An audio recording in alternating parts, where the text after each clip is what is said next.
మోహన్ వాణి Telugu podcast వింటున్న శ్రోతలందరికీ హృదయపూర్వక ధన్యవాదాలు. ముందుగా శ్రావణ మాస ఆఖరి శుక్రవార శుభాకాంక్షలు. ఈరోజు ఈ ఎపిసోడ్లో ఒక చిన్న షార్ట్ విని అందరికీ షేర్ చేద్దాం. సాయి యోగీశ్వరుని జీవితం సహజంగా లోపల వెలుపల కూడా మధురంగా ఉండును. వారి జీవితమే ఆనందమునకు అవతారము. ప్రపంచంలో జనులందరూ హాయిగా ఉండవలనని బాబా ఉద్దేశం. మన పారమార్థికమునకు ఆటంకములు రెండు గలవు. మొదటిది స్త్రీ, రెండవది ధనం. భగవద్గీతలోను ఉపనిషత్తుల్లోనూ పవిత్రమైన స్థలమందు పవిత్రునికిచ్చిన దానము ఆ దాత యొక్క యోగక్షేమలకు అధికముగా తోడ్పడునని చెప్పబడినది. శ్రీ సాయిబాబా వంటి సద్గురువు మనకు లభించిన ఆయన కృపతో 1-2 జన్మలలో తరించగల ధీరులందరూ అరుదు.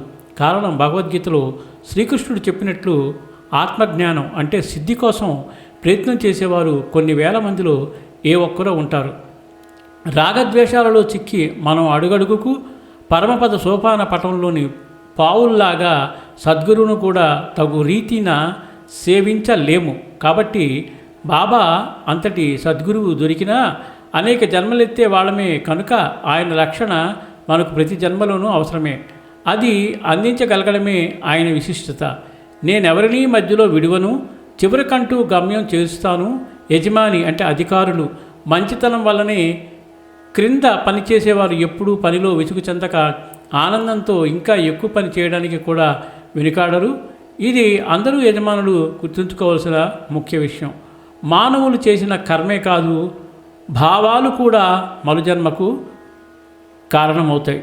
చాలా అద్భుతమైన విషయం, చాలా లోతుగా ఉన్న చక్కగా అర్థం చేసుకునే అంశం.